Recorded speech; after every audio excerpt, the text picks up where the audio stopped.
O Senhor esteja convosco, Ele está no meio de nós. Proclamação do Evangelho de Jesus Cristo, segundo Mateus. Glória a vós, Senhor. Naquele tempo, enquanto Jesus estava falando às multidões, sua mãe e seus irmãos ficaram do lado de fora procurando falar com ele. Alguém disse a Jesus: olha, tua mãe e teus irmãos estão aí fora e querem falar contigo. Jesus perguntou àquele que tinha falado: quem é minha mãe? E quem são meus irmãos?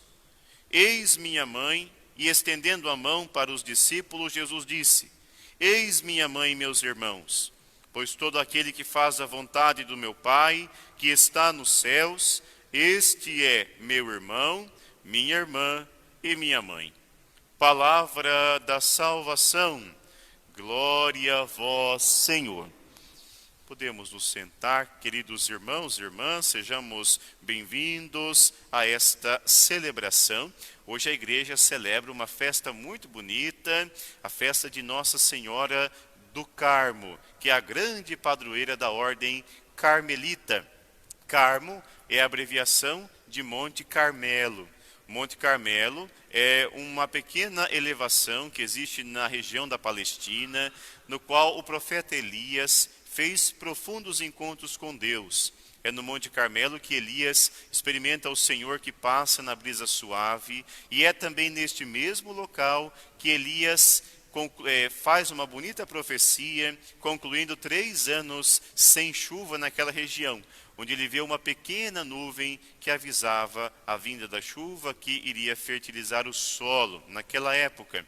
Pois bem, neste lugar, por volta do século 12 e 13, formou-se uma pequena comunidade religiosa, e daí vem o nome de Carmelitas, os religiosos do Monte Carmelo.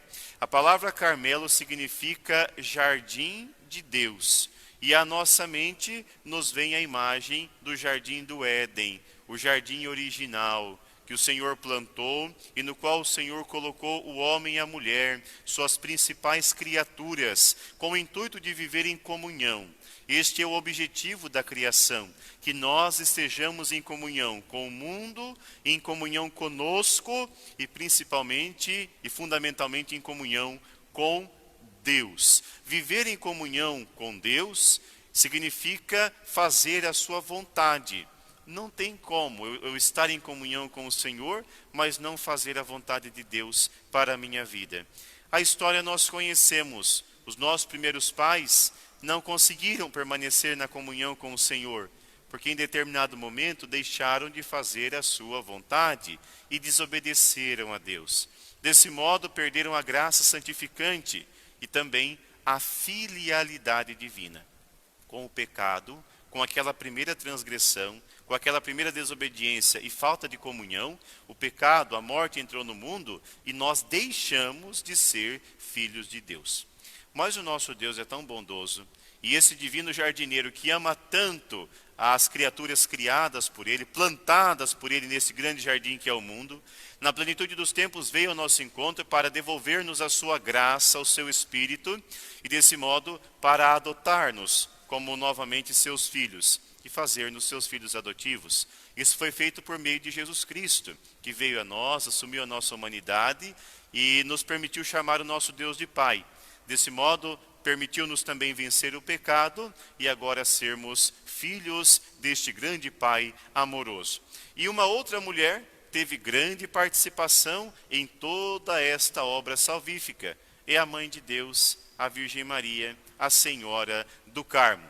Segundo Irineu de Lyon, um santo padre da igreja, dizia o seguinte: aquilo que Eva atou com o pecado, a Virgem Maria desatou com a sua obediência a Deus. A Mãe de Jesus corrige tal falha e desse modo nos permite ter acesso à salvação. Que essa Santa Missa nos possibilite sermos obedientes, como foi obediente a Mãe de Jesus, e desse modo, vencendo todos os males, vencendo todas as tentações em nossa existência, podermos dar um bonito testemunho de cristãos e sermos autênticos discípulos de Jesus Cristo. Louvado seja nosso Senhor Jesus Cristo, para sempre seja louvado.